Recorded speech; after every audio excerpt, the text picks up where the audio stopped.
Bueno, esta presentación está dividida en tres partes. La primera tiene que ver con neurodesarrollo y manifestaciones conductuales en la adolescencia normal. La segunda parte tiene que ver con el trastorno límite de personalidad en el adolescente, la evaluación y las herramientas para poder complementar la clínica. Y la tercera parte, que tiene que ver con el tratamiento farmacológico. Yo traje para hoy un modelo de abordaje generalista y la actualización de la guía americana, por lo menos lo que hay hasta el momento. Bueno, para empezar y para ir poniéndonos en tema, son dos viñetas que están ficcionadas. La primera es de Camila, de 16 años, que tiene antecedentes de tratamiento psicológico con un trastorno de la conducta alimentaria, algo hace 2 o 3 años. Consulta porque se presenta con inestabilidad anímica. En realidad ella refiere que está más sensible, que está más llorona, que está más angustiada. Lo mismo dicho por su mamá. En relación al consumo alcohólico, la madre también lo refiere con preocupación. En realidad tiene que ver con un consumo social en fiestas, en donde tiene un consumo excesivo, se pone en riesgo, vuelve con cualquier persona en autos de desconocidos. Situaciones de impulsividad principalmente vinculadas a discusiones con el novio, donde quizás arrancan telefónicamente y ella sale a cualquier hora de su casa para continuar la conversación. Dice que duerme re mal, que por ahí duerme durante el día, que se acuesta tarde, que está desorganizada. Viene con la mamá que nos dice está aislada, que está todo el día con el celu, que no se le puede ni hablar, que ella no le puede ni hablar y que tiene los brazos quemados. Y por otro lado la tenemos a Brenda, como antecedente importante, el fallecimiento de su padre a los 10 años, donde hace algunas consultas en espacios de psicología, lo transita de una forma bastante complicada. Consulta, viene con ideas de muerte, con ideas suicidas, no muy estructuradas, pero crónicas, presentes, recurrentes. No ha tenido ningún intento franco. Viene angustiada, irritable, presenta quemaduras en brazos también. Episodios de ira, en general, cuando pelea con su madre, se va de la casa, se refugia en la casa de algún familiar. Algunos atracones de comidas en periodos de examen o vinculados a situaciones que le generan un poco de estrés. Últimamente ha disminuido el rendimiento escolar, siempre una buena alumna, y en el último tiempo esto deja de ser así y empieza a llevarse materias, a no estudiar, a presentar ausentismo escolar, empieza a cambiar su grupo de pares, al grupito por ahí más complicado, al grupito que se mete en algunos líos. Viene con la madre que nos dice, está todo el día con el celular viendo pavadas, nos peleamos constantemente y tiene los brazos lastimados. A simple vista, los hallazgos positivos quizás se parecen. Atrás de todas estas evaluaciones va a venir la pregunta de la mamá, del papá o de quien acompañe y nos va a decir, ¿es normal esto, doctora? Y un poco esta charla tiene que ver con esto, con revisar estos síntomas límites desde una perspectiva de personalidad, para tratar de ir revisando este diagnóstico que en estos momentos a veces se hace complejo. Entonces, ¿cuál es el rol del cerebro en desarrollo? ¿Cuáles son las manifestaciones conductuales de la adolescencia normal? Como sabemos, la adolescencia es un periodo crucial para el desarrollo de los individuos. De hecho, tiene sus raíces primitivas adaptativas. No somos la única especie que atraviesa la adolescencia. Está visto en otros mamíferos, en otras comunidades, como por ejemplo los monos, los simios, donde las crías empiezan a separarse de sus padres, empiezan a vincularse más entre individuos de la misma edad, se vuelven más intrépidos a la hora de buscar el alimento, de recorrer el territorio. Esto además les da mayores posibilidades de la cuestión reproductiva. Y todo esto tiene como objetivo desarrollar las habilidades y las herramientas para la independencia, para la supervivencia. La adolescencia, esta transición, no siempre es suave, no siempre es gradual. Quien tenga adolescentes en casa probablemente no es una etapa que pase desapercibida, está caracterizada por muchos cambios, por mucha agitación, por mucha turbulencia muchas veces, muchos cambios emocionales, físicos, y en algunas ocasiones puede traer dificultades para el adolescente, para su familia. ¿Cuáles van a ser los elementos que están involucrados en parte en explicar cómo piensan, cómo sienten, cómo se comportan los adolescentes? En principio, el neurodesarrollo, uno de los principales determinantes.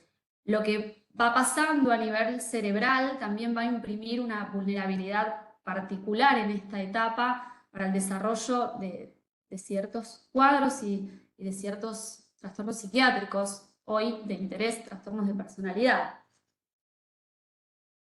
Va a tener también influencias en relación a los cambios biológicos y los cambios hormonales con un peso muchísimo menor.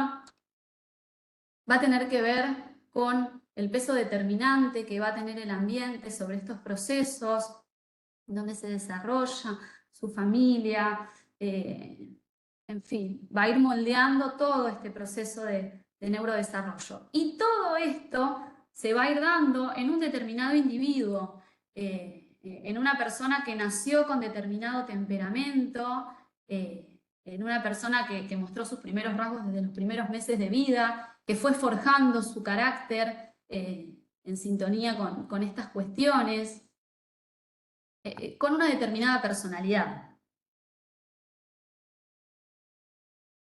Y para hablar algunas palabras de neurodesarrollo, yo no soy neuróloga, no es la idea tampoco una cuestión demasiado profunda, sí resaltar lo que nos es de interés para esta etapa.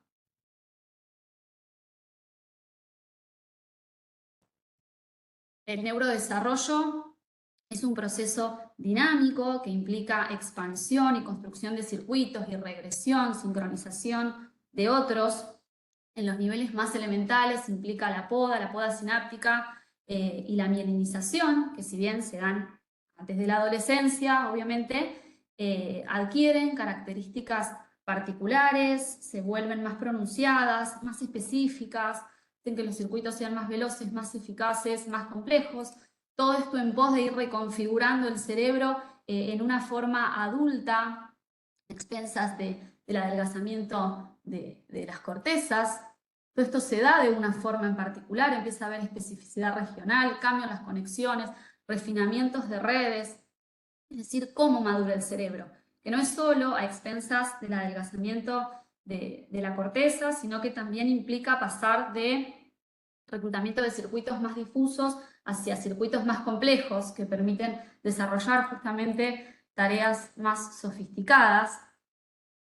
A grosso modo, decimos que el cerebro primero lo va haciendo de una forma heterocrónica, no al mismo tiempo y no de forma lineal, y decimos esto va de posterior hacia anterior y del centro hacia los laterales, de posterior iniciando antes de la adolescencia, obviamente en la niñez, en las áreas motoras primarias y sensitivas, y va a ir avanzando hacia la corteza prefrontal, que va a estar encargada de tareas más complejas, y además va a adquirir una particularidad en esto de los diferentes tiempos de maduración en lo que ocurre entre las áreas prefrontales y las estructuras subcorticales.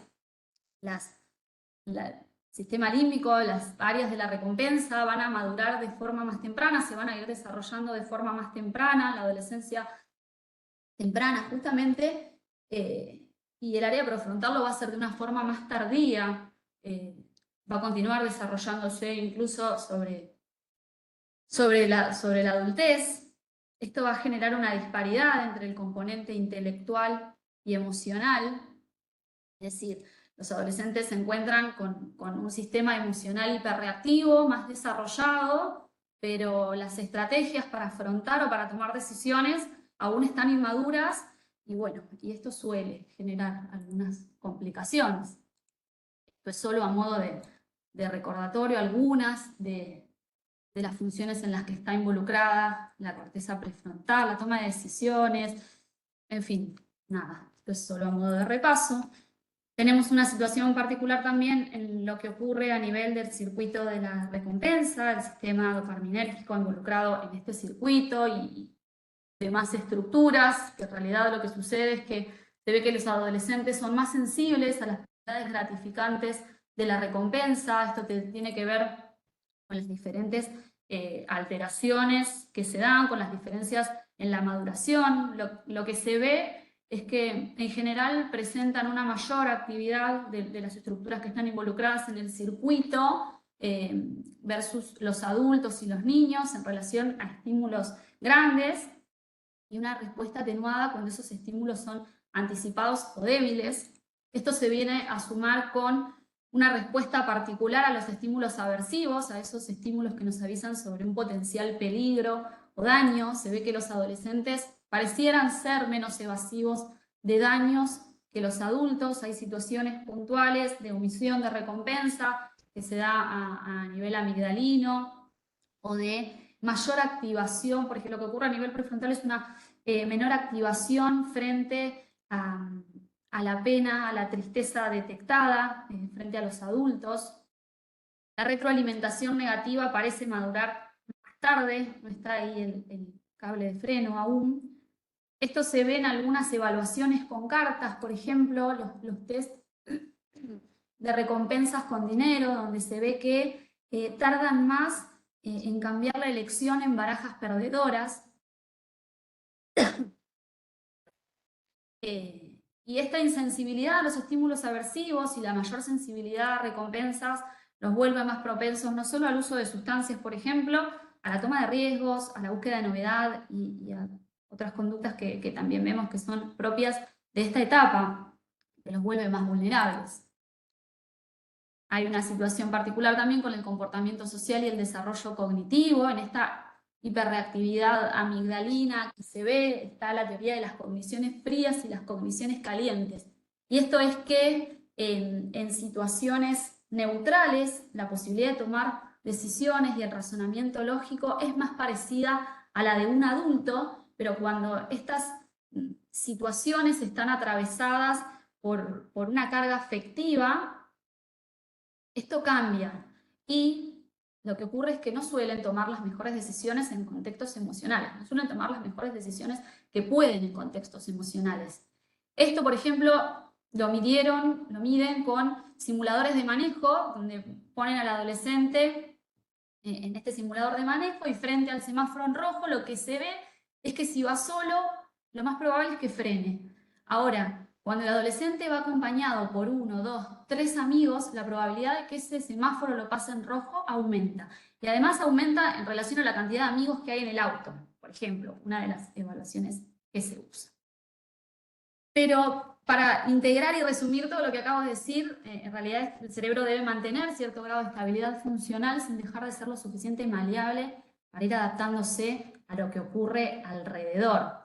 El equilibrio tiende a desplazarse entre esta neuroplasticidad que vemos en la adolescencia hasta una situación de estabilidad de los circuitos, ideal estabilidad de los circuitos en la adultez, siendo la adolescencia un periodo que queda ahí en el medio, que va a cargar con todo este cruce. Todo esto va a ser a expensas, en principio, de la poda, de la meridización y de los procesos que fuimos viendo, va a estar influenciado por los cambios biológicos, hormonales y físicos, pero principalmente va a estar determinado con las interacciones que vaya teniendo, con la experiencia, con lo que ocurre en el entorno y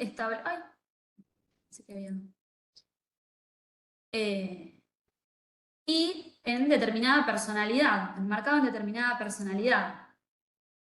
Esta maleabilidad representa un arma de doble filo entre esa plasticidad que adquirimos en esta etapa de la infancia y en el avance y la vulnerabilidad que representa para ciertos trastornos.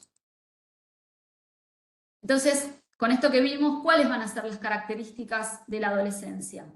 En principio, lo que ocurre a nivel de las relaciones interpersonales, que empiezan a cambiar. Los adolescentes empiezan a vincularse con los pares, esto es una fuente de estímulos gratificantes. 1/3 del tiempo que pasan despierto lo pasan vinculándose con amigos, con compañeros, de forma presencial o con todas las nuevas formas de contacto y de conexión que hay ahora, todas valen. Por eso es importante, cuando esa mamá nos dice está aislada, en realidad también preguntar qué es lo que está haciendo con el celular. No es lo mismo que esté en redes sociales, que esté jugando juegos. Eso hay que explorarlo porque va cambiando. La relación con pares, además, agrega nuevas habilidades sociales fuera de las que pudo aprender dentro de su círculo familiar. Tiene el rol, además, de generar pertenencia, que va a tener que ver con dar estabilidad a la identidad, con poder empezar a consolidar la identidad, no la personalidad, sino la identidad de ese sujeto. Y en relación a lo que ocurre con los padres, tiene que ver con que hay una necesidad adaptativa de separación, que es eso que veíamos hoy más arriba. En general no, pueden aumentar los conflictos, es frecuente de verlo, no es lo mismo que se lo digas vos que se lo diga yo. Esto se da en una conflictiva es normativo, puede pasar. Esto va a ir haciendo que vayan conformando una nueva identidad social, porque se agregan nuevos tipos de vínculos en esta etapa. Aparecen las amistades profundas, las relaciones amorosas. Empieza a generar un círculo de relación más parecido al adulto y empieza a adquirir otras habilidades sociales, donde tiene que cumplir otros roles y otras jerarquías. Va a estar muy influenciado por lo que ocurre en ese grupo también. Después tenemos, bueno, lo que ocurre con la inestabilidad anímica, con la reactividad emocional, a expensas de toda esa situación que vimos de la situación de las estructuras amigdalinas y esa cuestión. Son menos efectivos los adolescentes para regular sus emociones, se encuentran más influenciados por lo que ocurre alrededor. La impulsividad, la búsqueda de sensaciones, la toma de riesgo. La impulsividad es normal, está aumentada, generalmente ocurre, lo vemos de todas las formas, de todos los colores. Si bien empieza a descender con el paso de los años, está vinculado a eso que vimos, esa inmadurez cortical en cierto punto, o en parte, esta cuestión con la búsqueda de sensaciones, buscar lo novedoso, esto que está asociado a ir explorando y a ir teniendo nuevas experiencias, es donde muchas veces inicia el consumo experimental, de tabaco, de alcohol, de otras sustancias. Y de la mano de la impulsividad y de la búsqueda de sensaciones tenemos la toma de riesgo. La toma de riesgo también es un poco una de las definiciones de la adolescencia. Obviamente de no todos los adolescentes, pero sí es un sello bastante frecuente de ver. Los adolescentes son tomadores de riesgo, los vemos muchas veces involucrados en situaciones potencialmente dañinas, de adrenalina, de situaciones extremas. ¿Cuántas veces hemos visto esto de los youtubers que les ofrecen ciertos desafíos que son ridículamente riesgosos y que terminan siendo noticia porque tienen resultados bastante complicados y bastante letales? La toma de riesgo tiene una función adaptativa también, tiene que ver con explorar el entorno. Se habla de que en este periodo hay una toma de riesgo activa, es decir, la toma de riesgo para alcanzar la excitación positiva, para cambiar la intensidad en las sensaciones que están teniendo. Y después, por otro lado, tenemos la toma de riesgo más reactiva, que en realidad es un medio para mitigar la disforia o poder afrontar el estrés. Tenemos alteración de hábitos, los adolescentes comen más y duermen menos, no es tampoco el objetivo de esta charla. Pero lo interesante es que todas estas características, estos rasgos, normalmente empiezan a disminuir a medida que el individuo va madurando y va creciendo. Esto se va estabilizando, va disminuyendo, no es tan así. Pero una quinta parte de los adolescentes no va a presentar un declive normativo esperado, van a quedar atascados en el desarrollo y esto va a representar una vulnerabilidad particular para presentar trastornos de personalidad u otros trastornos psiquiátricos. no todos los que no presenten el declive van a presentar un trastorno, pero sí son la población a la que tenemos que estar atentos y vigilar. Los cambios en el neurodesarrollo no solo los vuelven más vulnerables a la aparición de ciertos trastornos, sino que tiene similitudes en los marcadores neurobiológicos del trastorno límite y hace que los cuadros probablemente se mimeticen y que vuelva a esta situación un desafío diagnóstico. Estos marcadores neurobiológicos, lo que ocurre a nivel de la corteza prefrontal, hiperactividad amigdalina, lo que pasa con la metacognición y las habilidades de mentalización sobre todo, son las que están involucradas y que tienen su impacto en la clínica. Si las chicas que vimos más arriba hubiesen venido alucinadas, probablemente esto no hubiese sido complicado de dar cuenta de que no es algo normal, pero cuando vienen con esos síntomas, con esas características límite, la cosa cambia. Entonces, esta es la segunda parte de la charla de cómo afrontamos este desafío. Voy a verla ahora, permiso. Bien.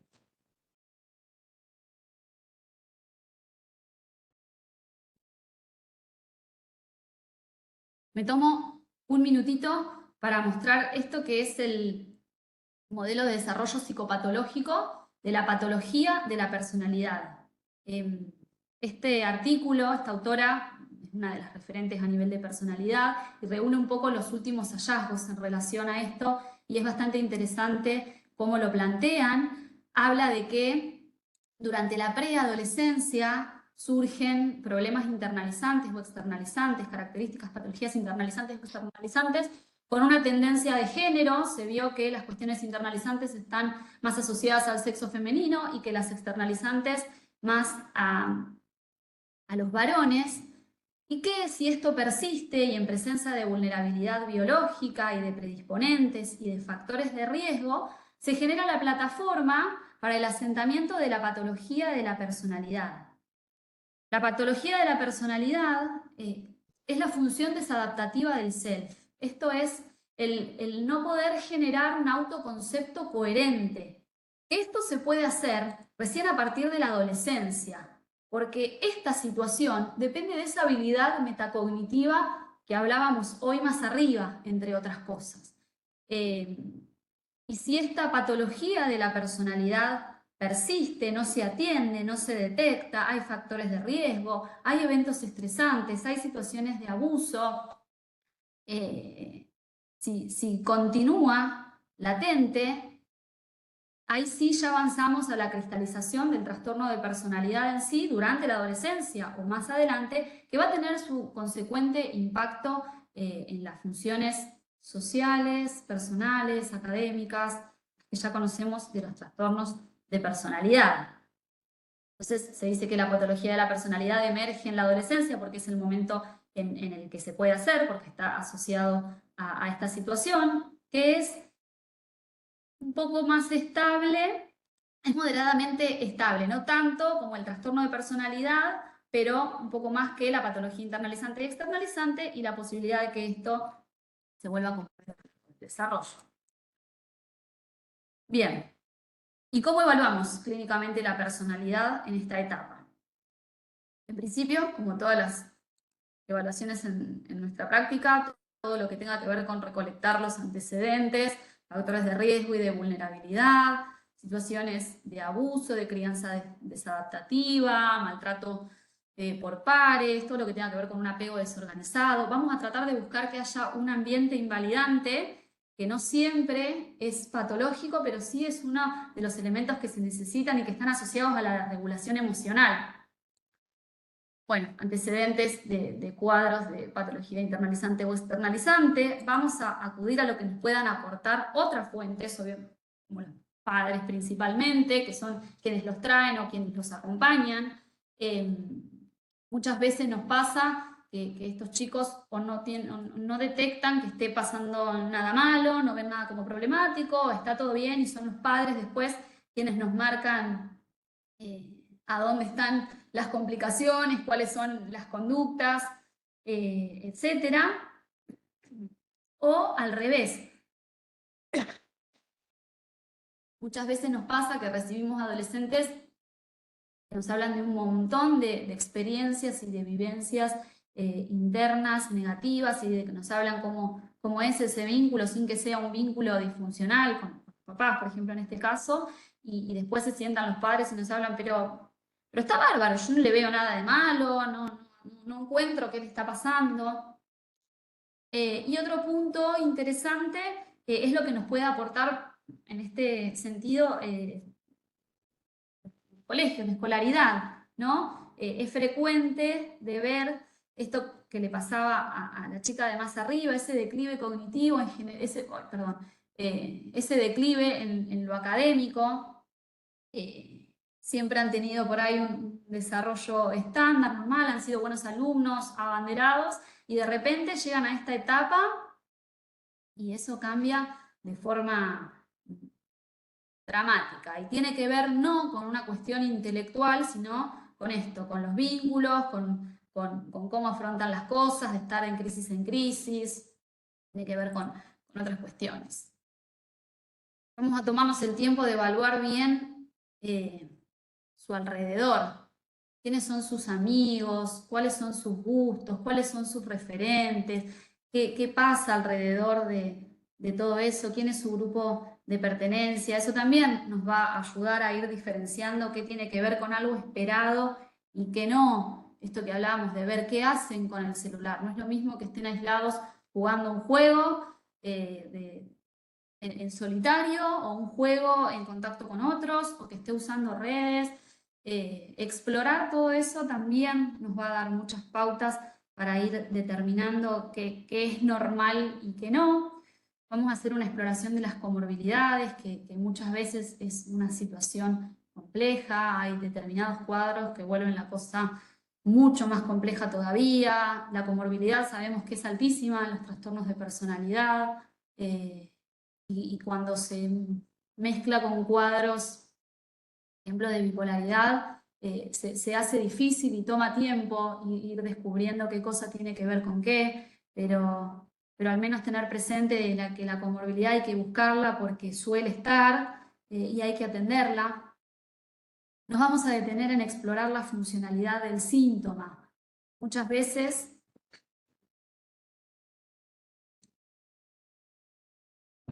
en muchas ocasiones nos basamos en el impacto en la funcionalidad para determinar si algo es normal o patológico, a grosso modo también. Cuánto afecta o no su calidad de vida. Cuando adquirimos una perspectiva de personalidad, importa mucho la funcionalidad del síntoma.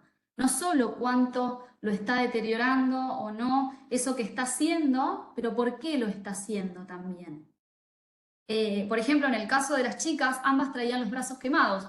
Cuando le preguntamos a la primera, a Camila, que nos muestre los brazos, a ver dónde están las quemaduras, lo que nos muestra es que se marcó con el encendedor la carita del encendedor. Y cuando le pedimos que nos explique, en realidad, en una juntada, en una joda, con un grupo de amigas, todas dijimos, vamos a formar parte de este grupo, y todas nos marcamos, todas tenemos... y eso tiene que ver con identificación.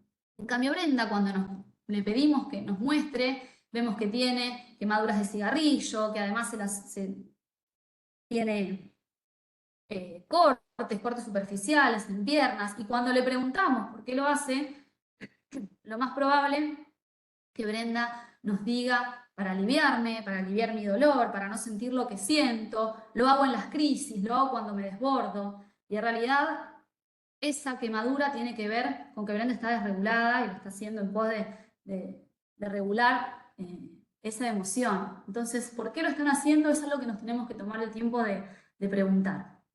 Y después sí podemos avanzar con las evaluaciones más específicas en relación a personalidad, la evaluación categorial y la evaluación dimensional.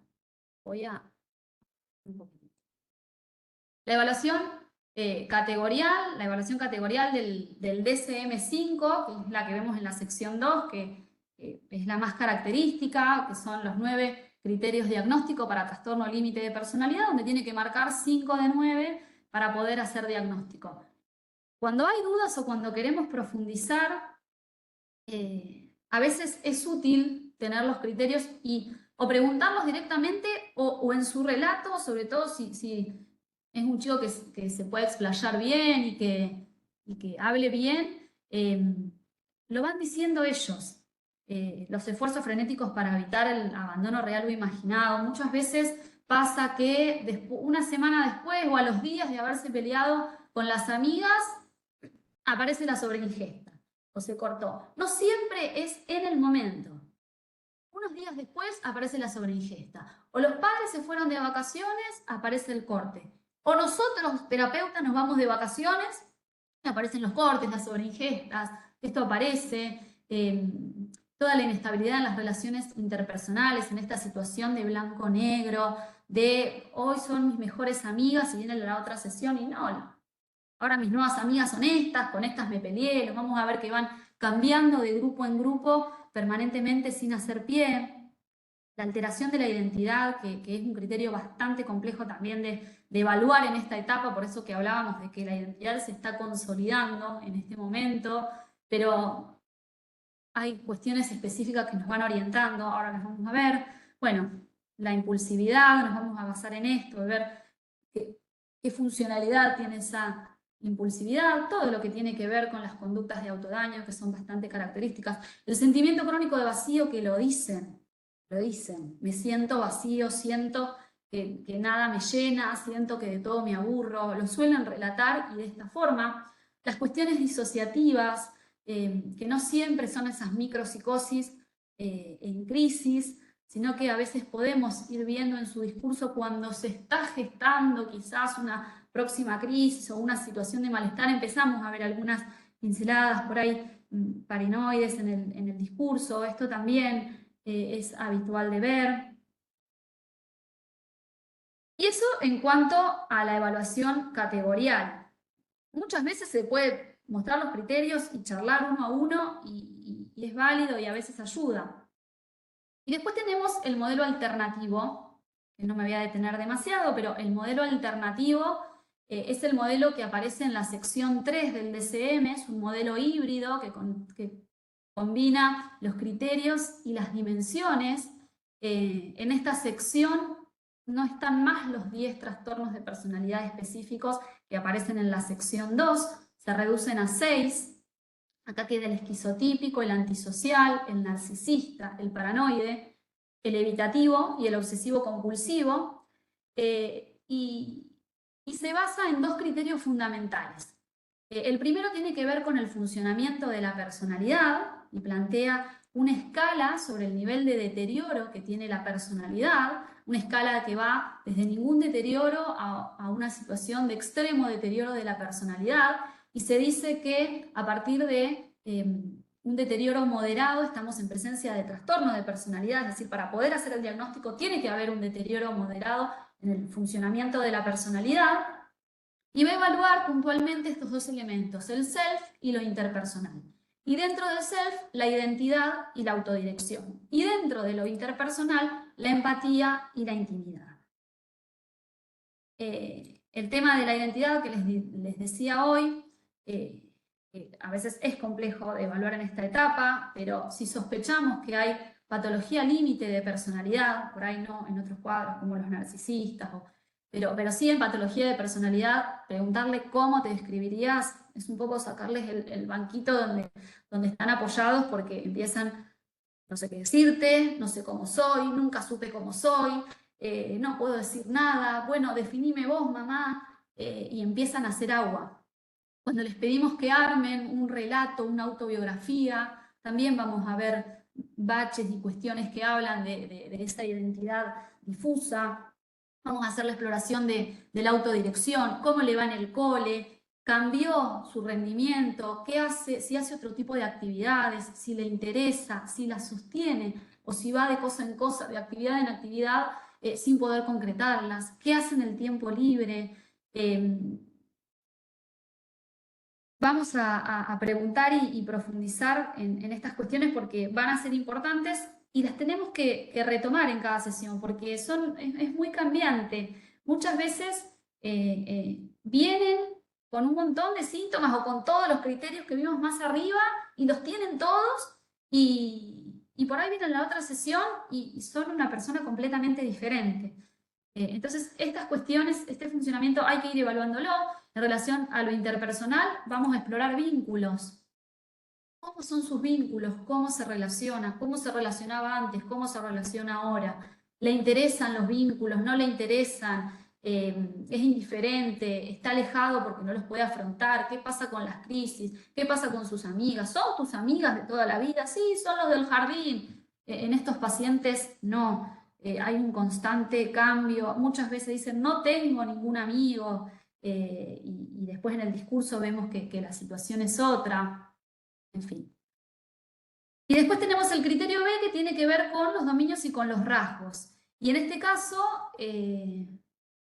este modelo presenta 25 rasgos de personalidad que se agrupan en 5 dominios superiores.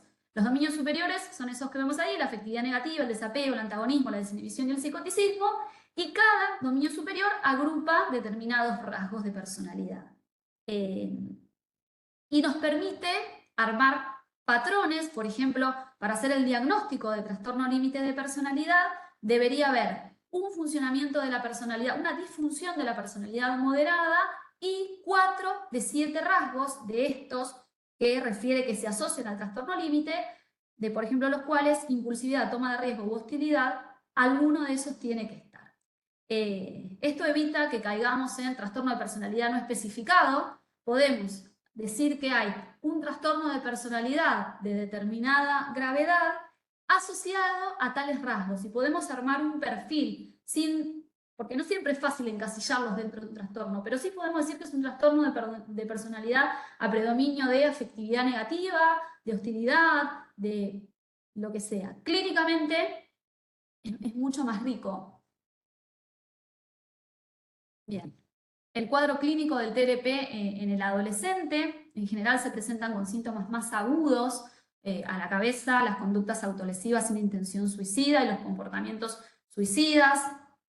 Por ahí en comparación, más agudos por ahí en comparación al TLP del adulto, que por ahí cuando recibimos ya chicas, bueno, o chicos de 20, 25, 30 años, lo que vamos a ver son lo que dejó esto agudo, el impacto en la funcionalidad, el impacto en la posibilidad del desarrollo académico, laboral, social. Estuvieron de carrera en carrera y no pudieron terminar ninguna, no pueden sostener un trabajo. La sensación de vacío crónico es bastante presente, es lo que queda. Los síntomas más atenuados y más relacionados a la afectividad negativa en general son los que perduran. Pero dentro del adolescente, todo lo que tenga que ver con conductas impulsivas, con exabruptos de ira, de romper cosas, de revolear objetos, van un poco de crisis en crisis, y esto es la normalidad del cuadro. Es un cuadro que fluctúa permanentemente. Todas las conductas de toma de riesgo, de exponerse, de las conductas sexuales riesgosas son bastante frecuentes de ver, las conductas de manejo temerario, bueno, los adolescentes un poquito más grandes. La presencia de síntomas internalizantes y externalizantes son las dos cuestiones más sugestivas de TLP adolescente. Todo lo que ocurra a nivel interpersonal, peleas conflictivas, cambios de grupos, peleas callejeras. Siempre tenemos que estar atentos también a evaluar si hay rasgos antisociales, porque esto también le va a imprimir una cuestión particular a la hora de plantear un tratamiento, o en el mismo vínculo habla de gravedad, de complejidad en el cuadro en sí. Disponemos de evaluaciones. La verdad que la mayoría son de screening o de evaluación. Yo había traído 2 que no vamos a tener tiempo de ver, que son las que yo uso en la práctica. Y ahora sí llegamos a tratamiento y ya vamos cerrando. Bien, si les parece, las preguntas las vemos después, por el tiempo, digo yo, que por ahí estamos medio... Bueno, y en relación al tratamiento, la primera línea de tratamiento es la psicoterapia, no son los psicofármacos. Disponemos de psicoterapias basadas en la evidencia, algunas más populares que otras. Hoy hay bastante desarrollo de la DBT en el medio, pero bueno, esta es la primera línea de tratamiento que le deja a la farmacoterapia un rol en particular. La situación actual tiene que ver con que a la fecha no tenemos ningún psicofármaco aprobado específicamente para el tratamiento de los trastornos de personalidad y de trastorno límite, ni por las agencias europeas, ni por las agencias americanas. Esto tiene que ver en parte en que la efectividad se ha visto que se ha limitado un poco a la mejoría de los síntomas individuales, pero no de la psicopatología en general. No se vio impactos en la reducción de la severidad o de mejorías en el funcionamiento ni en el autodaño propiamente dicho, o no contamos con evidencia sólida en esto. El tema de hacer investigación en estos pacientes es bastante compleja también. La evidencia de la que disponemos en general son muestras pequeñas, heterogéneas, muestran resultados variables, con tiempos que no siempre son con tiempos cortos.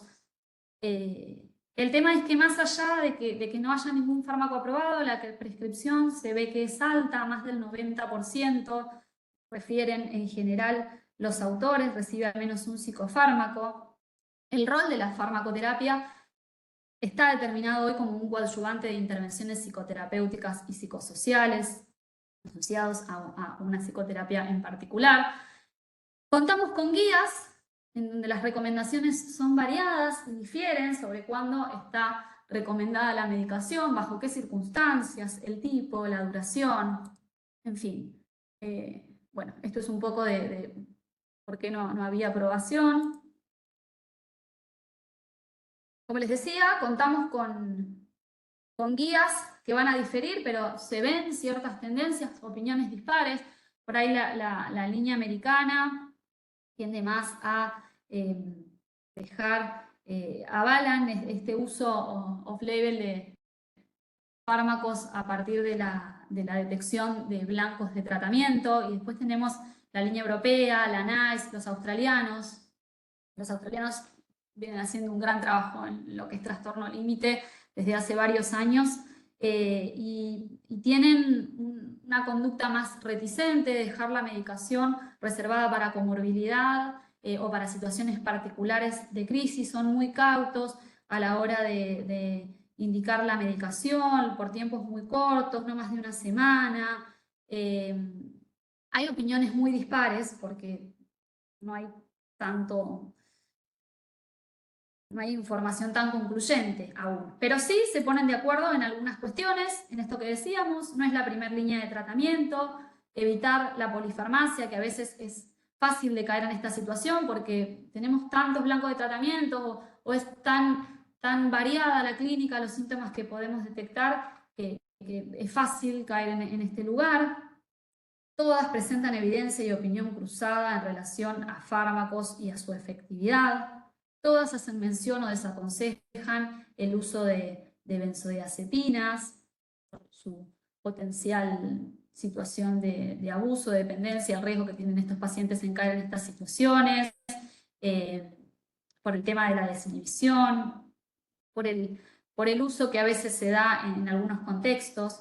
Todas hablan de tiempo limitado y de revisiones periódicas del esquema de medicación y en consonancia con lo que ocurre en la psicoterapia, y en general describen situaciones particulares para su uso, también variadas en cada guía, pero en general, como les decía, relacionado a la comorbilidad, relacionado a situaciones de crisis, en la crisis puntualmente, no después de la crisis. Y frente a esta información por ahí que tenemos, yo traje hoy un abordaje generalista que tiene que ver con el GPM, que es el General Psychiatric Management, que es un modelo que desarrolló el doctor Ganderson allá por el 2014. Es una de las psicoterapias basadas en la evidencia, de las últimas en sumarse a ese grupo de psicoterapias. Es un modelo de intervención primaria que se basa en la teoría de la hipersensibilidad interpersonal que presentan estos pacientes para apoyarse en el manejo de casos, en el manejo farmacológico, en el manejo de la comorbilidad, en el rol que se le da a la psicoeducación, que piensa en la vida del paciente afuera de la terapia. Está pensado para los clínicos que no son especialistas en trastornos de personalidad y que puedan adoptarlo como modelo para poder tratar a estos pacientes que son tan frecuentes de ver en el consultorio, la verdad. No le suele agradar a demasiada gente, pero se ve mucho y tiene que ver con eso, y de ahí surge un poco este modelo.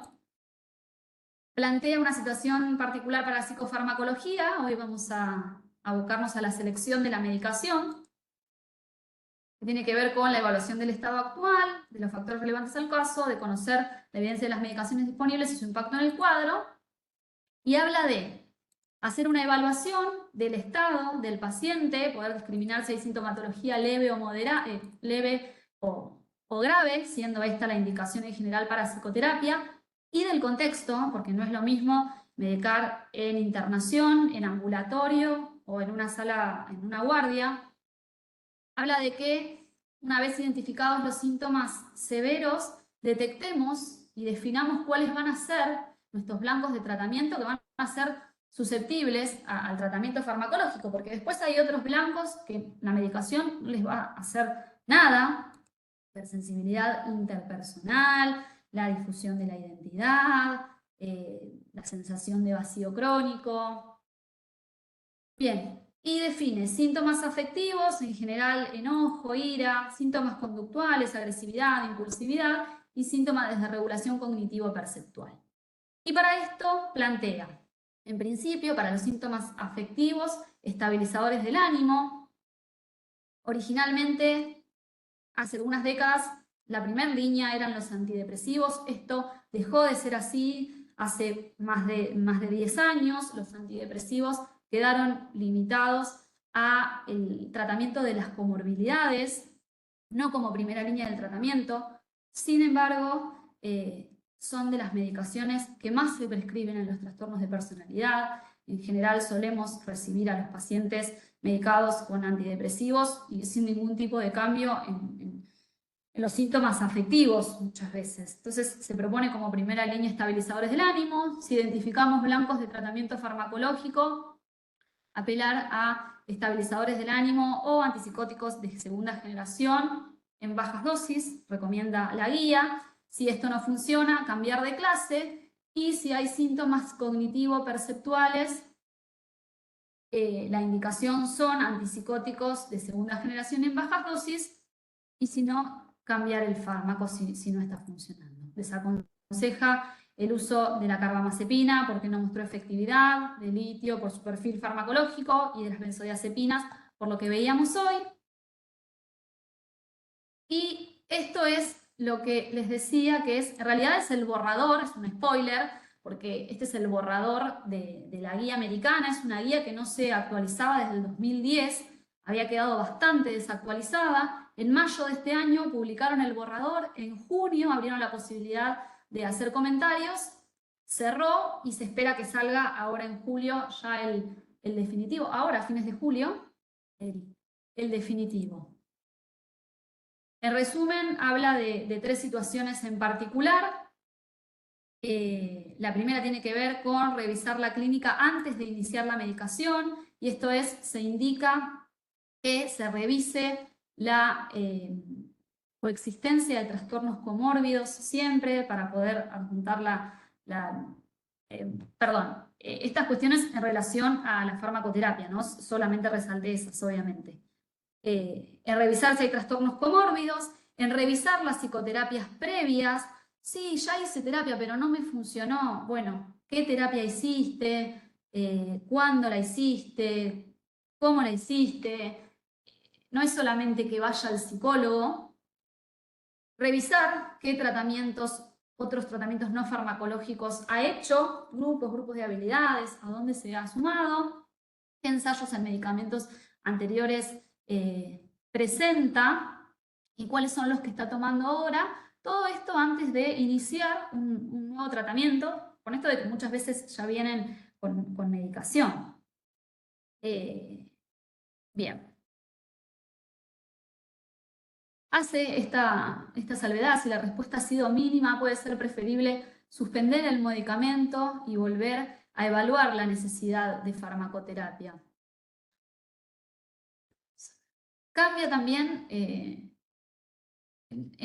esta nueva guía, habla de niveles de recomendación y de sugerencia, que no lo tenía la otra de esta forma.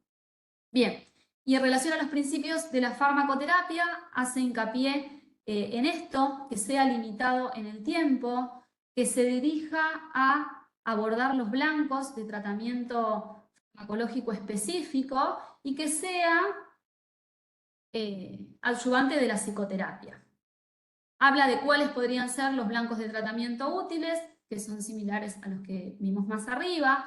Le da una particular importancia a la psicoeducación sobre la farmacoterapia, hablar con el paciente qué es lo que se espera del fármaco, dejar en claro, evitando posturas dicotómicas de no hay nada, no te va a hacer nada, o esto te va a salvar, pero sí explicarle qué se espera, involucrarlo en un rol activo de que nos vaya contando qué es lo que va notando. Desaconseja aumentos de dosis en respuesta a crisis o estados anímicos transitorios. Es frecuente de ver que se hagan ajustes del esquema de medicación después de la crisis. Es decir, el paciente se cortó la semana pasada, viene a la consulta, pero cuando lo evaluamos está estable, sin riesgo, la crisis ya pasó, las crisis son así, duran un día y al otro día están bien o frescos, y sin embargo, frente a esa crisis reaccionamos y modificamos el esquema y ajustamos y subimos. Hace especial hincapié en prestar atención a estas cosas porque están desaconsejadas, porque muchas veces reemplaza la posibilidad de generar una conducta reflexiva o de asociar constantemente el rescate al fármaco, entre otras cosas. Bueno, hace hincapié en revisar la aparición de efectos adversos en los adolescentes. Habla de situaciones particulares para uso según el blanco de tratamiento. Da algunos ejemplos sobre clozapina en internación. Ejemplos no. Habla del uso de clozapina en internación. Habla de prestar atención y realizar el correcto tratamiento de la comorbilidad antes de indicar un fármaco para el trastorno límite, corregir el tema de la comorbilidad. Habla de duración de tratamiento limitada en el tiempo, los controles deberían ser como mínimo, revisar el esquema como mínimo cada 6 meses. Habla de intentar tratamiento limitado en el tiempo con disminución gradual e interrupción, si es posible, hacer la pausa, revisar y ver si podemos empezar a bajar o a quitar medicación. Los tiempos de uso de medicación, si bien dice que cada mínimo son 6 meses, va yendo por esa línea de revisar casi semanalmente si es posible. Y la importancia de la comunicación con otros miembros del equipo y de la familia. Como estamos hablando de que la farmacoterapia va a ser coadyuvante de la psicoterapia, tener vinculación y formar equipo con el terapeuta va a ser un poco fundamental, sobre todo si además elegimos terapeutas de estas terapias que están basadas en la evidencia, como DBT, por ejemplo. Ir viendo a qué están apuntando para ir nosotros a acompañar esa situación, para, digamos, cuando hay pautas de mejoría en las terapias, se espera que, por ejemplo, en determinadas terapias, en la primera etapa del tratamiento, en los primeros 3 meses debería bajar el autodaño y la impulsividad. Entonces, tener conocimiento de eso, y si estamos evaluando un fármaco para la impulsividad, sabiendo de que está trabajando sobre eso, y sabemos que es efectivo, que en la psicoterapia probablemente en 2 a 3 meses esa situación disminuya, tener esa comunicación obviamente va a determinar y a tener peso en las decisiones que tomamos en cuanto a lo farmacológico. Y lo mismo para la familia, porque la familia de nuevo se vuelve nos van a ir contando cómo el paciente fue evolucionando, qué cambios fue teniendo, qué va pasando con la medicación.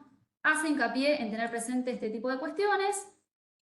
El tercer punto tiene que ver con la revisión de la farmacoterapia, revisión y conciliación de sus medicamentos al menos cada 6 meses, Esto es para no perder de vista los efectos adversos y las interacciones, obviamente, pero revisar periódicamente dado el curso fluctuante del cuadro. Es decir, lo único estable en el trastorno límite es la inestabilidad. Y esto nos pone en jaque permanentemente, no solo para ir evaluando riesgo, que es una de las primeras cosas que hacemos, sino para este tipo de cuestiones.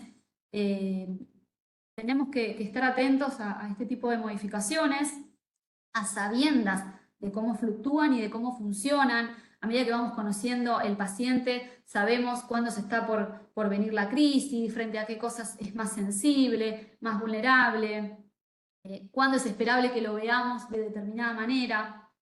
Sabemos que además hay mejorías esperables puntuales con la psicoterapia. Esto que les hablaba hoy, se espera que en los primeros 3 meses empiece a bajar la impulsividad y el autorriesgo, y en los próximos 3 meses empiece a estabilizarse anímicamente. Bueno, tiene que ver con esto. Sabemos que hay síntomas que van a resolver de forma espontánea, no está claro por qué, probablemente tenga que ver con esto del declive que hablábamos más adelante, y hace hincapié en un plan de prescripción, que esto también es nuevo y lo incorpora, detalla qué sugerencias da para este plan, qué recomendaciones en realidad da para el plan. Y para concluir, ya termino, prometo, no hay un fármaco aprobado por esto que hablamos. Su uso debería estar asociado a intervenciones psicoterapéuticas. Detectemos los blancos de tratamiento, evitar polifarmacia, realizar siempre la psicoeducación sobre el rol de la farmacoterapia, la revisión periódica y tener presente ese plan de prescripción. En esto, cuando le contamos y hacemos psicoterapia, ¿qué es lo que vamos a esperar? Bueno, lo vamos a esperar por este tiempo y lo vamos a ir sacando, contando al paciente y anticiparlo de qué se va a tratar. Bueno, muchas gracias. Hasta acá. Bueno, muchas gracias, Cata, súper interesante. Ya hay algunas preguntas en el chat, ¿vos las podés ver? O si no, si quieren pueden desmutearse, me parece capaz que si dejas de compartir va a estar bueno que nos veamos. Que el Webex recién ahora. Fíjate abajo, hay un globito que figura ahí el chat, si no, te la leo. Es que no puedo salir de. O si Verónica quiere directamente desmutearse y preguntar. A ver. Detener de compartir pantalla. Un segundo. Hola, Ahí. buen día. Ahí, Hola, ¿no? Cata, felicidades. Súper clarita la exposición, muchas gracias. Súper, súper clara.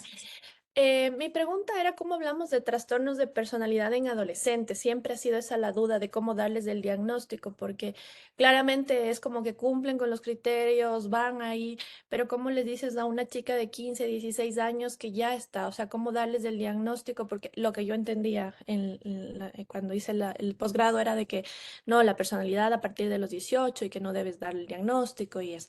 Esa es una pregunta y ahora te hago otra que tengo. Gracias. Bien. Bueno, es bastante frecuente de escuchar y es bastante frecuente de recibir pacientes que vienen con diagnóstico de ansiedad y depresión, porque muchas veces no se le quiere dar el diagnóstico como si eso fuese una situación de estigma, y muchas veces lo que pasa es que es la situación inversa. Cuando les decimos, cuando tenemos la seguridad y les decimos y les comunicamos, vos tenés un trastorno límite de personalidad, muchas veces eso genera alivio, hace que se identifiquen, encuentran una coherencia en eso de que les pasa, porque tienen ansiedad y tienen síntomas depresivos, pero tienen algo más que les pasa y que no se los entienden. Y cuando uno le comunica, mira, vos te pasa esto, y le relata cuáles son los criterios, te pasa esto, sí, es eso, y se sienten identificados, y se sienten validados, se sienten contenidos, y muchas veces esa intervención de psicoeducación ya tiene un impacto de mejoría, mejora la alianza, la nutre, hace que hasta quizás cambie en parte un poco cómo se va desarrollando. Es verdad que uno tiene que ser cauto porque tiene que estar seguro para transmitir. Uno, si por ahí, a ver, lo que recomienda, por ejemplo, este modelo es, ni bien sabemos o hacemos el diagnóstico de TLP, lo comunicamos, lo explicamos y lo comunicamos. porque genera alivio y tiene este impacto positivo, es más frecuente de ver eso. Si tenemos dudas, porque por ahí es muy jovencito todavía, se puede hablar de rasgos límites, de características límites. A vos te está pasando esto, tenés esto de ansiedad, esto de depresión, o lo que le hayan dicho, pero además tenés estos rasgos que te están complicando un poco la vida en este momento. Vamos a tratar de ver si esto te puede ayudar a ir mejorándolos, si los podemos ir calmando, pero hablar de una situación cuando todavía no tenemos la seguridad, cuando no hicimos el diagnóstico, se puede hablar desde ese lado. Son rasgos que son disfuncionales, también para explicárselo a la familia, porque la familia también quiere saber. Y en relación a eso que vos decís, de esto de que no se podía hacer el diagnóstico antes de los 18 años, es un mito, esto es un concepto viejo que tiene que ver, a ver, como si la persona no tuviese personalidad hasta los 18 años. En realidad lo que está haciendo es consolidar su identidad, pero tiene, desde los 3 meses de vida está mostrando una forma de relacionarse, una apertura al mundo y va a tener rasgos desde muy chiquito. La familia te va a decir, siempre fue así, ahora está peor que nunca, pero desde chiquito te hacía unos caprichos que estaba media hora para calmarse. Esto, de hecho, en los manuales, tanto en el DSM, en este modelo híbrido, esta advertencia que hace en relación a los diagnósticos que se hacen antes de los 18 años son excepcionales, no está más, no hay límite para hacerlo, y tiene que ver con esto que hablábamos hoy de cómo se puede diagnosticar una vez que el paciente está en condiciones de consolidar su identidad, de eso de poder pensar sobre lo que le ocurre. Cuando adquiere esa habilidad de metacognición, de mentalización, de funciones cognitivas más complejas, y aún así, viendo que las ha madurado, sigue en disfunción, ahí estamos metidos en patología de personalidad. Quizás no necesariamente ya el trastorno, pero la posibilidad, y esto ocurre antes de los 18 años, como vimos ahí, es en la adolescencia. Y pregunto nuevamente, y con esto ya. También me pasa mucho que generalmente han tenido un antecedente de abuso sexual, pero no sé si el tema del abuso es como, a ver, no es por minimizar, pero a veces como, no sé si lo sobredimensionan, no sé si fue real, no fue si, o sea, para mí es súper difícil tratar ese tema. Yo estoy en Ecuador y aparte acá, si es que lo hacemos, si es que diagnosticamos de eso, tenemos que denunciarlo y tenemos que dar todas las explicaciones y todo, pero a veces es como que yo lo dejo de ladito, no sin minimizar, pero lo dejo como vamos a verlo después porque en la consulta es como que sales, que fue por eso y no sé. Y ahí va el tema del tratamiento de los antidepresivos, como para tratar un trastorno de estrés postraumático comórbido sería. No sé si me ayudan con eso, Cata. Sí, los antecedentes de abuso son tan frecuentes que de hecho en algún momento se planteó que sean un criterio diagnóstico. A ese nivel llegó la cosa. Obviamente que en muchísimas situaciones esto es así y de hecho es un factor de riesgo para desarrollar el trastorno. En otras ocasiones tiene que ver con esta percepción a veces que hay sesgada. Más allá de esa situación, uno tiene que validar la situación. Obviamente que cuando el paciente viene desregulado, ese no va a ser nuestro primer objetivo en el tratamiento. De hecho, en las terapias como DBT, esto se trata en etapas posteriores del tratamiento. Nosotros vamos a validar, vamos a contener, pero nos vamos a evocar a tratar de estabilizar la situación hoy para que en un momento futuro pueda tratar las situaciones particulares como pueden ser las situaciones o los eventos postraumáticos, porque también el trastorno por estrés postraumático está muy asociado como comorbilidad al trastorno. La idea es primero estabilizarlo, primero que se vuelva funcional, sabiendas de esto, y en etapas posteriores, cuando esté en condiciones de hacerlo, afrontar como corresponde esta situación, si detectamos que el estrés postraumático es secundario, que muchas veces en realidad viene con un diagnóstico de estrés postraumático primario y se agrega un cuadro de personalidad límite. Pero en el caso este que vos me planteás, debería ser así. Y el manejo farmacológico es, como lo dijimos, manejo farmacológico de trastorno por estrés postraumático está indicado y estaría indicado. Gracias, gracias, Cata. Cata, ahí Andrea Badi, que te está escuchando, tiene una pregunta. Igual te podés desmutear, Andrea. Hola, Pero la Cata. tenés en el chat. Ahí estoy, no, pues estoy robando el chat a mi marido. Te felicito, la verdad, excelente, excelente charla, súper clara, me gustó mucho. Cata, ahí Gracias. pregunté, cuando uno hace niños, en general, tiene como cierta hipótesis de algunos síntomas o diagnósticos, decís, estos van a evolucionar a un TLP, o como yo a veces digo, viene abonando las materias para hacer TLP. ¿Qué síntomas o qué evidencia hay, más que esta cuestión más empírica o clínica, de qué diagnósticos corresponden a un TLP adolescente, diagnósticos de la infancia? Uno tiene como cierta idea, pero querría ver si tenés algo más contundente en relación a la evidencia. Sí, bueno, primero, gracias por tu comentario. Bueno, tiene que ver con esto que, viste la pirámide que yo mostré hoy y la patología internalizante y externalizante, las características, los cuadros, los diagnósticos asociados a esto está visto que son predisponentes. Cuadros de depresión, de ansiedad, las conductas, los pensamientos y las conductas suicidas durante la infancia, todo lo que tiene que ver más externalizante de TDAH, de conducta disruptiva, del desafiante. La verdad que son todos predisponentes, todos van a abonar esa plataforma para que se instale. La verdad es que hoy algunos más que otros están un poco en discusión, hay poca evidencia sólida quizás o muy dispar, pero habla de esto, de que son predisponentes y uno de los más importantes. Si tenemos antecedentes de atención durante la infancia por cuadros depresivos, por cuadros de ansiedad, por cuadros fóbicos, y van juntando fichas para esto. ¿Hay algo en relación al DMDD investigado? Porque uno claramente cuando ve la descripción del DMDD dice, y este va a ser un border. La verdad que o sea, las series grandes se investigó bastante poco, pero las series grandes hablan de que puede ser depresión mayor o trastorno de ansiedad, pero uno dice, ¿y esto no va a ser un border? Sí, yo pienso como vos.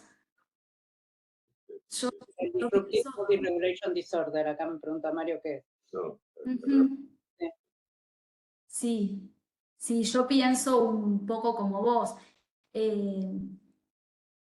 La verdad que si uno lo ve, habla de una situación de desregulación conductual y afectiva que pareciera que va para ese camino, al menos lo más nuclear de ese cuadro en particular, y tiene características muy, muy similares. Yo pienso como vos, yo te escuché hablar de esto el año pasado y pensaba igual que vos. Las jornadas de capítulo también expusiste sobre este tema. Pero no hay nada todavía contundente. No, en relación a personalidad, no, porque te digo la verdad, ni siquiera lo nombran aún. Yo no lo he visto de forma sólida, lo engloban, de hecho no sé si está englobado o no, siempre se plantea como esta patología predisponente, pero no tengo presente ahora, lo voy a buscar, pero en esto último, por ejemplo, que yo mostraba, no está nombrado todavía. Podríamos investigarlo, ¿no? Sí. Sí. ¿Hasta dónde van? Sí. Gracias. No, por favor.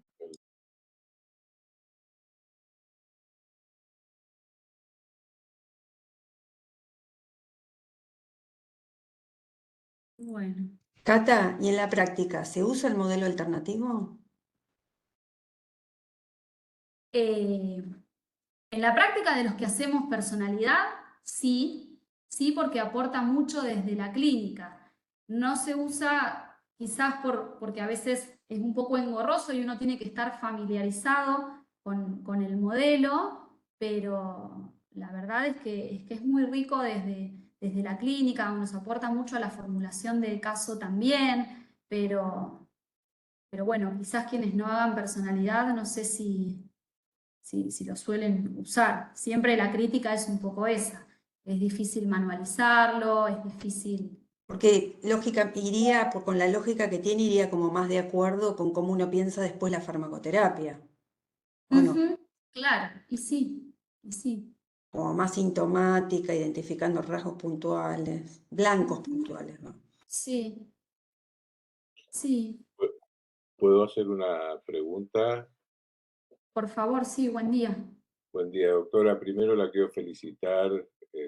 Nunca escuché una charla tan clara, tan precisa, tan contundente como la suya, así que la verdad le agradezco muchísimo. Lo que le Gracias. quiero preguntar es lo siguiente. Suponiendo de que usted haya iniciado en un adolescente, en los targets que usted puso, la utilización de psicofármacos, sobre todo estabilizantes del humor en primera instancia. Le quería preguntar cuánto es el tiempo que utiliza el estabilizante del humor, ya que este es un trastorno bastante crónico con reagudizaciones, y si esto amerita, ¿no es cierto?, rever el tratamiento farmacológico a largo plazo. Ujú. Bueno, gracias también por sus palabras. Em, Bien, en principio los estabilizadores anímicos, cuando los englobamos en blancos de tratamiento, en general apuntan más a la impulsividad y a las cuestiones conductuales. Quizás, no sé si me habla particularmente de lo afectivo. Y en el caso de... En lo afectivo, fundamentalmente. Sí, sí. ¿Me repite la pregunta que me enrollé Claro, entonces? no, claro, el tema es, digamos, cuando usted coloca un plan de tratamiento farmacológico, ¿sí?, Sí, sea para la parte afectiva, sí, fundamentalmente, estabilizantes del humor, en sí, principio más que antidepresivos, ¿sí?, sí. fundamentalmente, ¿por cuánto tiempo utiliza los estabilizantes del humor? Ya que este es un trastorno crónico Ujú, y muy poco, es decir, en la evidencia, la posibilidad de estabilizar a largo plazo este tipo de paciente es muy baja, ¿sí? Entonces quiero saber por cuánto tiempo utiliza sí. estabilizante del humor. Bien, si el paciente está asociado a una psicoterapia y el fármaco tiene un rol como coadyuvante, se sabe que se espera que si el tratamiento está funcionando en los primeros 6 meses, se logra cierta estabilidad anímica. Obviamente esta situación es muy heterogénea y tiene cuestiones de todo tipo, porque se espera cierta estabilidad desde lo afectivo, pero quizás va a seguir haciendo todas las manifestaciones de lo conductual y va a seguir de crisis en crisis de tipo conductuales. Pero si está asociado a una psicoterapia, en 6 meses debería estar estabilizándose, si no hay que volver a replantearse el rol de la psicoterapia, a replanteárselo y replantear todas las cuestiones de la no efectividad del tratamiento o de la efectividad parcial. Eso, en principio. Ok, gracias.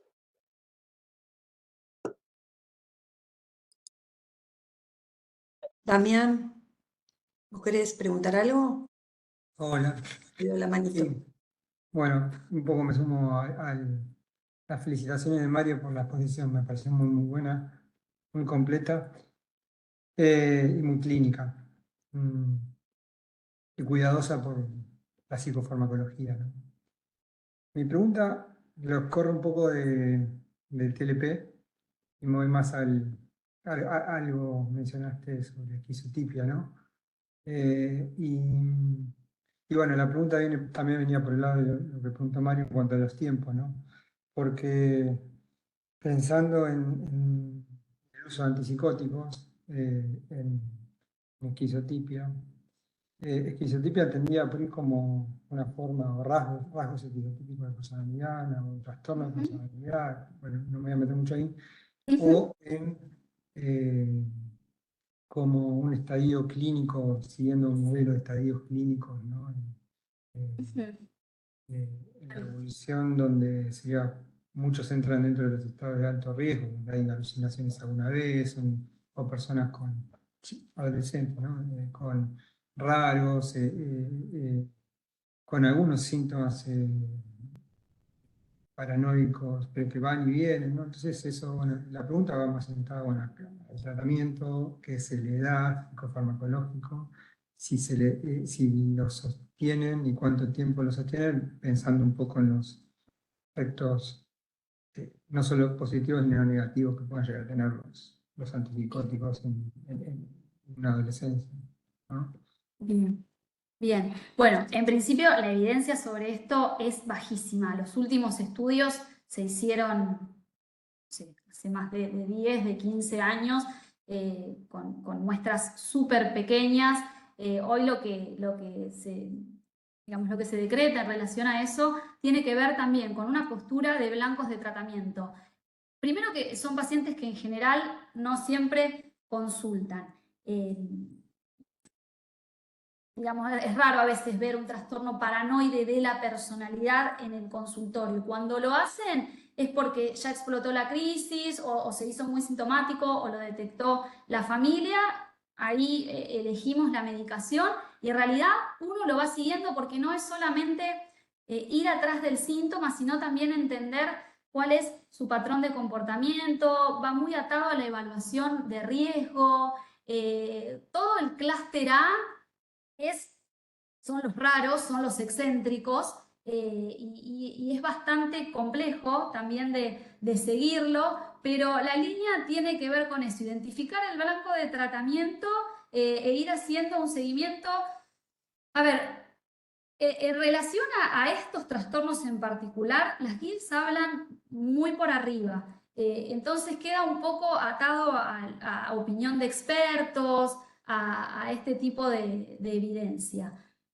Siempre en pos de si no se necesita, si fue algo en crisis y remitió y volvió al nivel de funcionalidad que tenía y no hay riesgo y se puede retirar y se interpretó como una reagudización o como una crisis descompensatoria, se puede ensayar la retirada. Si vemos que es algo más insidioso, que hay un deterioro más importante en los aspectos más nucleares, no solo en la funcionalidad, sino en todo esto de personalidad que vimos hoy, no hay un tiempo para dejarlo. La verdad que no está descrito. Yo supongo, pienso con criterio que tiene que ver con lo que vayamos viendo en la clínica. Sabemos que la efectividad de la psicoterapia en este clúster de pacientes no suele ser muy efectiva tampoco, entonces la herramienta que tenemos es esa. Yo creo que con criterio, pero por ahí discriminándolo de esta forma, si es que es una crisis descompensatoria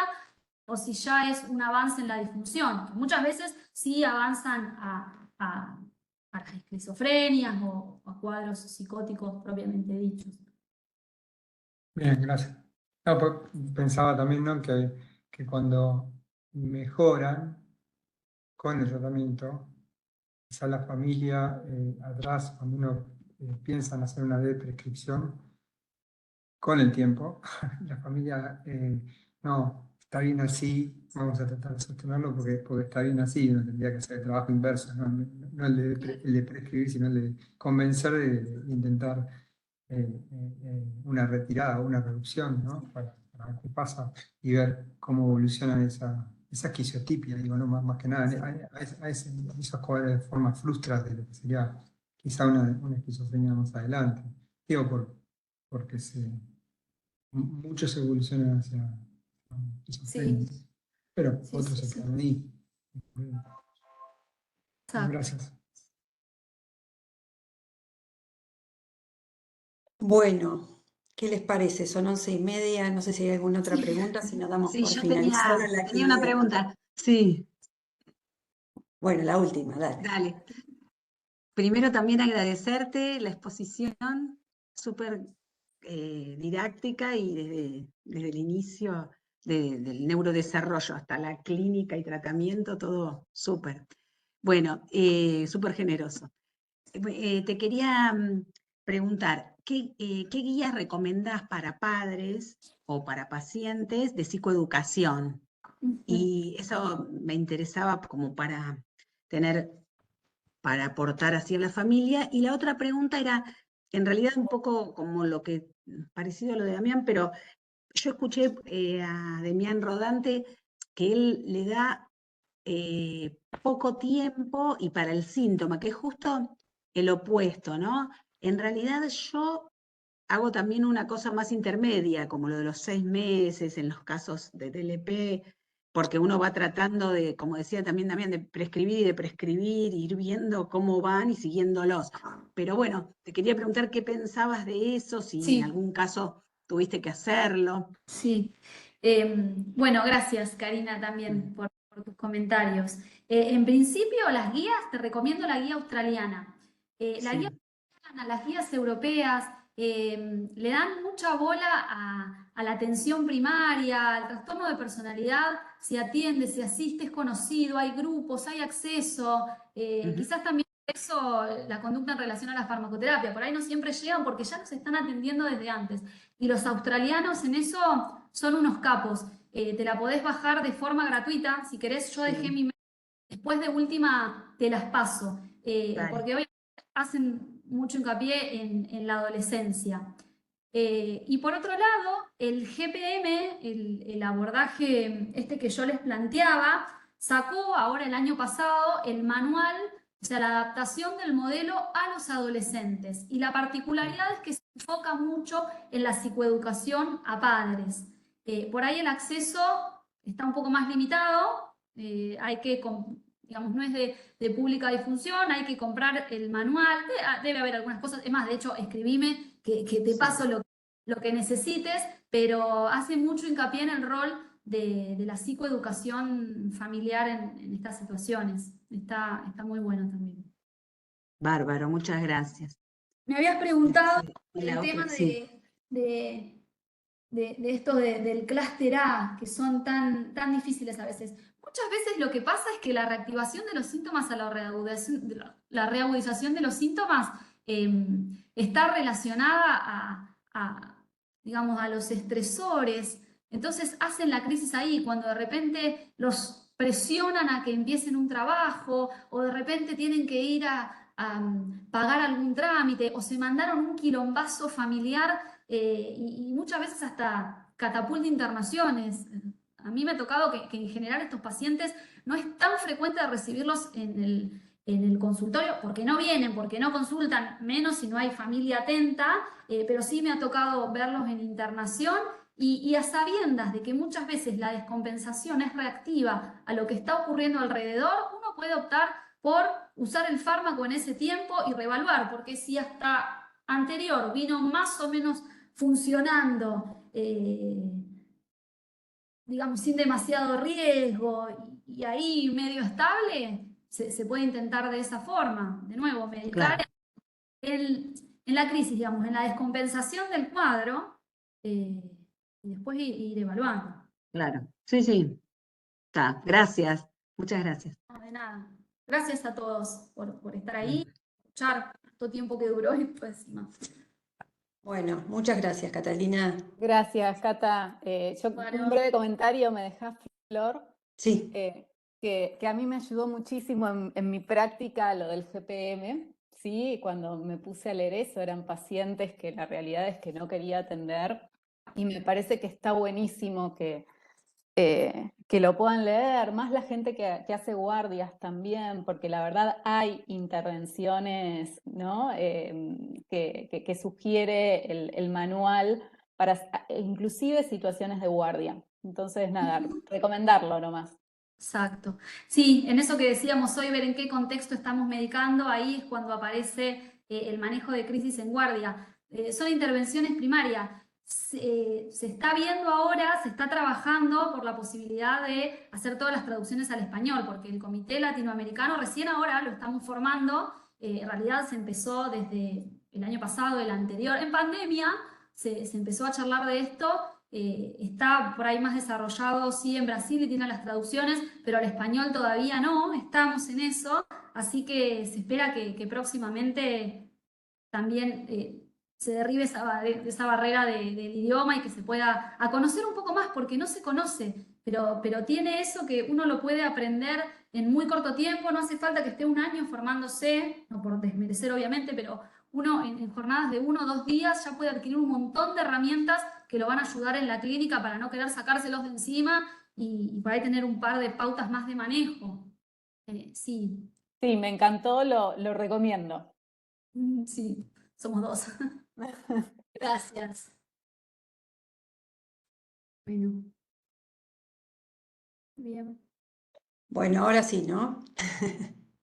Nos vemos el mes que viene. Gracias a todos. Muchas gracias, Catalina. Gracias.